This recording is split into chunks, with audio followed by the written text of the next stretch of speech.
BJP का दामन थामने वाली रितु जायसवाल की एक पहचान मुखिया दीदी के तौर पर है। मुखिया के पद पर रहते हुए उन्होंने खूब शोहरत कमाई है।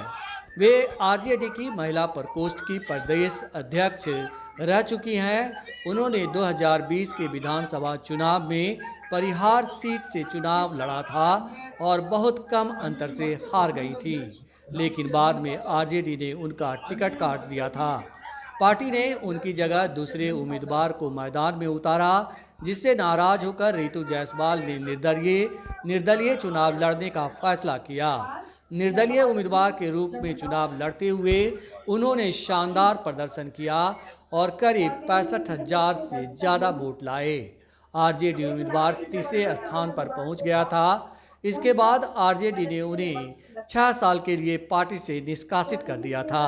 मान कार्ड आया, इतनी बड़ी शक्ति दी है कि एक बीमार अगर उसका पति हो जाए तो महिला को लगता है कि मेरा पति बच सकता है, क्योंकि मेरे हाथ में प्रधानमंत्री जी ने आयुष्मान की ताकत दी है। ये बहुत बड़ी बात है। मैंने कहा कि जब मैं 2 धाराओं की वोट को पा रही थी, अब तक मैं एक धारा से प्रभावित रही, एक धारा के विचारों को देखा, लेकिन जब मैं जनता के बीच में लगातार रही और मुझे दोनों धाराओं के वोट लगभग बराबर पड़े, तो मैंने देखा तो समस्याएं तो सबकी एक सी है।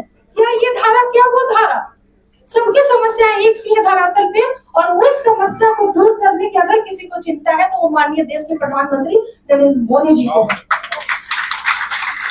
सिर्फ इस वजह से कि हम विपक्ष में बैठे हैं तो कुछ भी कहते रहे।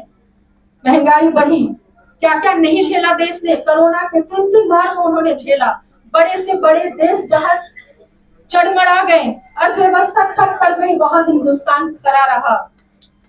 रसिया यूक्रेन जैसे युद्ध को झेला, लेकिन हिंदुस्तान खड़ा रहा, अर्थव्यवस्था खड़ी रही।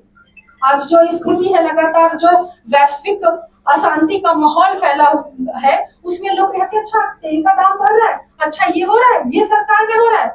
अरे ये अंतरराष्ट्रीय मार्केट पर निर्भर करता है। अगर देश में वैश्विक अशांति है तो उसका असर कहीं ना कहीं थोड़ा तो होता है, लेकिन इसके बावजूद भी आप देखेंगे कि विदेशी निवेश भारत में रुका नहीं है। लगातार इंफ्रास्ट्रक्चर डेवलपमेंट पे काम हो रहे हैं, लगातार अंत्योदय पे काम हो रहे हैं।